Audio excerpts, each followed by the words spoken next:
گوش کو ای جان من تا این سخن یادت نره، قصه تاریخ این خاک کهن یادت نره، داستان رات مردان وطن یادت نره، در کنار بسترت حرفای من یادت نره، گرچه انسانی ولی آدم شدن یادت نره. قیمتی از هر طرف دیده درایی میکنه، دلار و کلدار هم قدرت نمایی میکند، زندگی هم با غریبان بی وفایی میکند، هر کجا پا میگذاری زن گدایی میکند، کودک تشنه لب آن بیوزن یادت نره.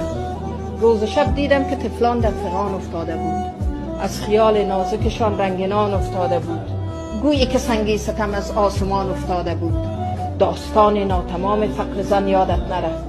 ای وطن تو زادگاه مردم داناستی، زادگاه جامی و خوشحال مولاناستی، همسنایی و عطار و بو علی سیناستی. این زمان آوارگان بله این زمان آوارگان این وطن بی وطن یادت نره.